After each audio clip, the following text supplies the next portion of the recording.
Le vrai courage n'est pas d'être fort. Dehors, il neige, et il fait très froid. Mais Nathanaël ne peut pas aller jouer dehors avec les autres enfants. Pourtant, la neige enveloppe d'un épais tout velours blanc, faisant frissonner au toucher. Il ne peut qu'écouter, allongé dans son lit, malade comme jamais. Alors, Nathanaël s'imagine un monde à lui, ou s'imagine vivre des aventures, et s'endort, comme la plupart du temps depuis qu'il est tombé très malade. Ses yeux le piquent, sa gorge gratte, et fait mal. Il se sent faible et fragile. Comment vous sentiriez-vous à 8 ans si tous les autres enfants jouaient et batifolaient dans la neige, tandis que vous ne teniez à peine debout, ne restant réveillé que quelques minutes? Fils d'un cordonnier et d'une fleuriste, n'ayant que peu de sous en poche pour subvenir aux besoins de cette petite famille. Il espère en son cœur aller voir ce magnifique marché sur glace, sur cet immense lac gelé. Cette promesse, on lui a faite quand il serait guéri. En cet hiver 1683, où la Tamise a atteint une épaisseur de glace de 28 cm et où tout un festival s'y déroule, tout de lumière, de feux d'artifice et de musique. Cette nuit, l'écho lointain d'un grand feu d'artifice le réveille, et il se lève tant bien que mal, regardant au loin les couleurs déchirant le ciel et illuminant la nuit.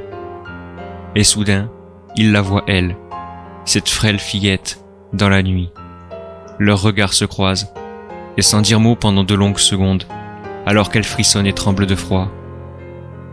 Elle est pieds nus, une fine et légère petite robe en haillons, plusieurs fois recousue sur les épaules.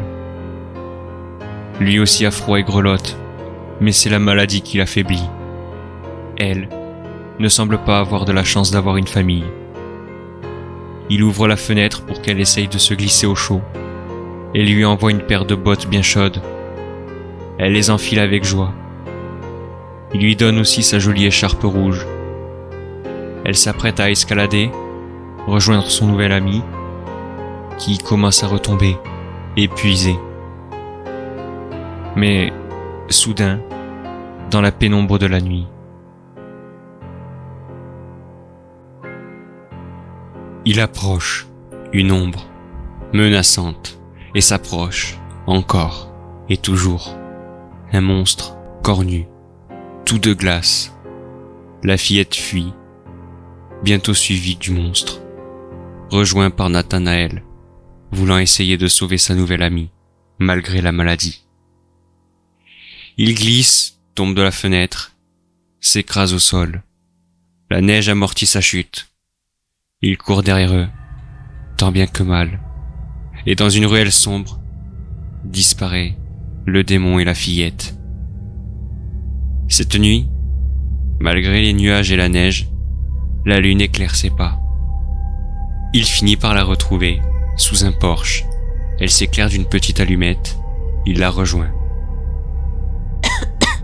Salut, je m'appelle Nathanaël. Et toi? Luce. C'est un joli prénom. Ça veut dire quoi? Lumière en italien. Dit-elle en regardant anxieuse autour d'elle. Quoi? Pourquoi cette chose te poursuit? Il s'appelle Stigma. Je ne sais pas pourquoi il me pourchasse sans relâche la nuit. Je n'ai rien, moi, contrairement à toi. Tu veux dire que tu es orpheline? Moi, je n'ai pas d'amis. J'ai la santé fragile. Moi, pas de famille, pas d'amis. Tout ce que je possède, ce sont des boîtes d'allumettes que je revends pour avoir des sous pour l'horrible marâtre de l'orphelinat. Et depuis que je fugue, la nuit, Stigma me traque. Ils finirent de discuter un peu, mais le froid finissait par avoir raison. Ils décidèrent d'aller vers un tonneau de fer et d'y allumer un feu pour se réchauffer et pouvoir parler au chaud, tandis que la neige ne fut que la seule berceuse du silence environnant, car la plupart des gens étaient au lac pour le festival de jour et de nuit. Le répit fut de courte durée, car le diable de glace déjà les retrouvèrent, tous deux, et, dans la panique, les revoilà à courir dans les ruelles pour échapper aux monstres de givre. Il était silencieux, ne faisant aucun bruit, à part de légers craquements et bruits cristallins. Il renversa violemment le tonneau de ferraille pour étouffer le feu au passage, et poursuivit nos deux jeunes amis. Les ruelles, les maisons défilent, puis ils empruntent un petit escalier de pierre montant vers un vieil entrepôt, pour se cacher derrière une grosse caisse de bois massif. Le cœur palpitant, un prédateur silencieux et acclimaté. Il a perdu leurs traces, et finit dans une autre ruelle sombre, quand le garçon a rééternué et toussé. Heureusement, il ne l'a pas entendu. Tu sembles si malade et fragile. Tu vas attraper la mort dehors dans ce froid. Toi aussi, tu étais pieds nus dans la neige. Je devrais dire que il y a Stigma qui semble parfaitement à l'aise ici, dans le froid. Avant qu'on se croise, tu cherchais quoi? Tu regardais dehors aussi tard. Pourquoi? Le festival... Je dois y aller une fois guéri. Mes parents me l'ont promis. C'est en silence qu'ils décidèrent de tenir la promesse de ses parents, se dirigeant sans trop faire de bruit vers le festival, s'arrêtant de temps en temps vers des coins chauds, et craquant parfois des allumettes pour en créer ou en réattiser les flammes presque éteintes. Mais si tout était aussi simple dans la vie. Le grincement de la neige, le vent sifflotant, et d'un bonhomme de neige, il sort. Les revoilà à courir à l'opposé pour fuir ce démon. Il lacère le dos du jeune garçon, qui se retient de hurler, le pyjama devenant pourpre et en lambeaux. Il arrive à faire trébucher la fillette, qui le regarde implorant. Une allumette craque, allume un flambeau, pendant que le démon s'apprête à dévorer la fillette, trop effrayée pour hurler. Un coup, il recule. 2 coups, il se cache les yeux de ses griffes. 3 coups, il envoie valdinguer le flambeau. La course reprend. Ce monstre les éloigne de la foule. Ce prédateur ne les lâche pas. Dans une vieille maison, il s'abrite. La bête se met. Des bandages appliqués. Et... Nous devons reprendre la route tant qu'il n'est pas là. Je suis désolé. Plus la force de continuer. Je donnerai ma promesse. On ira ensemble ce soir à ce festival sur glace. Il est si beau, si tu savais. Merci. Je vais essayer d'être fort, mais Stigma rôde toujours et me pourchasse. Autant que toi. Prenant la main de Nathanaël et le relevant, en repartant sur la route. La neige et la brume pour seule compagne. Dans l'ombre, la terreur attend le moment opportun.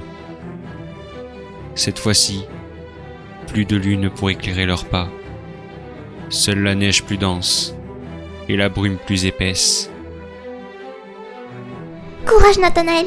Il ne reste plus que quelques maisons et nous y sommes. Reste fort. Encore un petit peu, nous rentrons après, promis. Luz. Par contre, à nous deux, on a peut-être une chance de piéger ou se débarrasser de Sigma. C'est le seul point noir à notre tableau. Oh, Pourquoi t'as l'air si triste? il ne me reste plus que 4 allumettes. Nous ne devons pas les gaspiller. Le lac soudain se dessinait, petit à petit au travers de la brume. Les lumières, le tumulte de la foule, les feux d'artifice. Si proches et si loin à la fois. L'odeur de pâtisserie leur venait au nez, portée par le vent. Et, malgré les grelottements, ils étaient soulagés. Pourtant, rien n'est simple, rien n'est acquis. Et il surgit de la brume, ce monstre de 2 mètres de haut, semblable à un humanoïde, à tête canine et cornes de capricorne, aux griffes acérées et aux crocs de givre, longs et épais, très pointus. Il s'échappe dans une ruelle, mais c'est un cul-de-sac. Et il le sait, il sent leur peur, il sent leur désespoir, il ressent leur épuisement.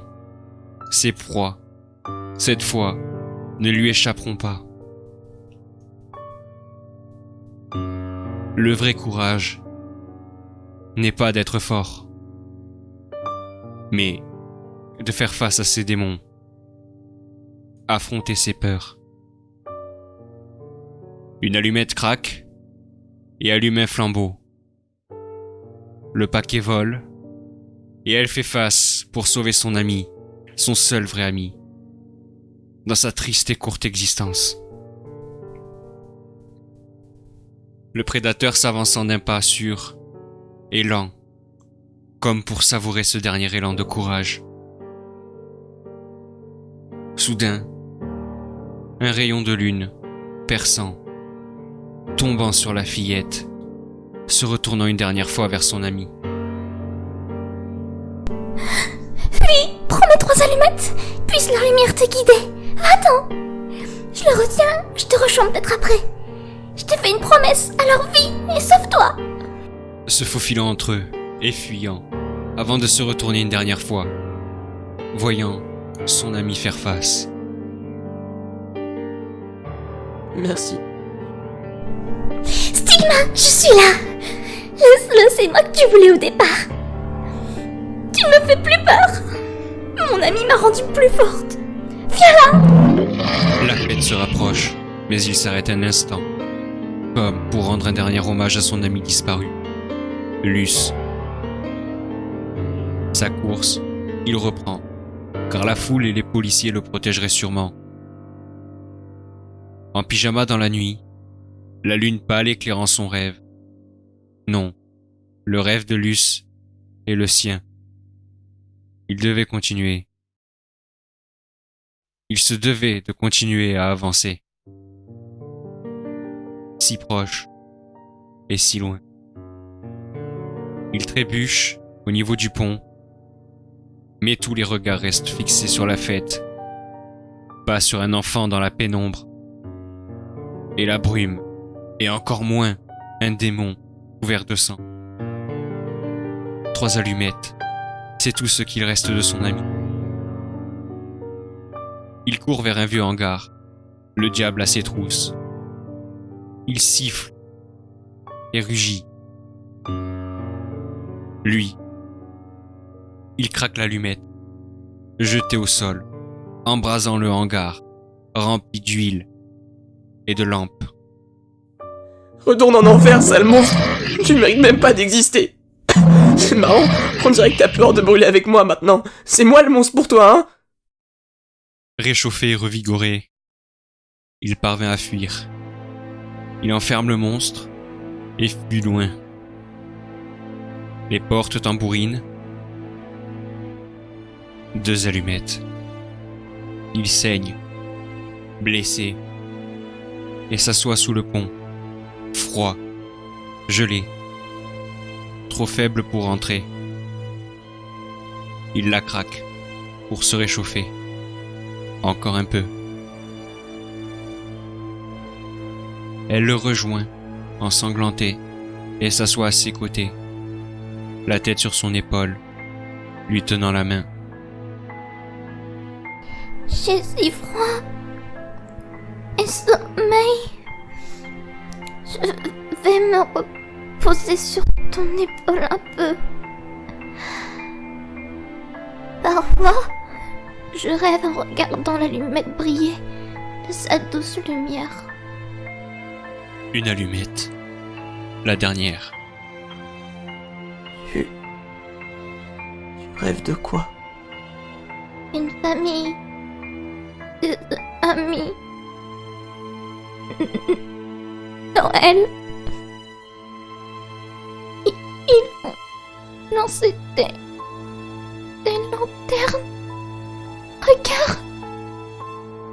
Lancer de lanterne, et la flamme s'éteint. Seules les lanternes volent au ciel, illuminant la nuit. telles des étoiles. L'incendie remarqué, les pompiers y vont. Et tombe la dernière allumette au sol. Allumette. Une brûle. L'autre rassemble. La dernière se meurt dans un rêve.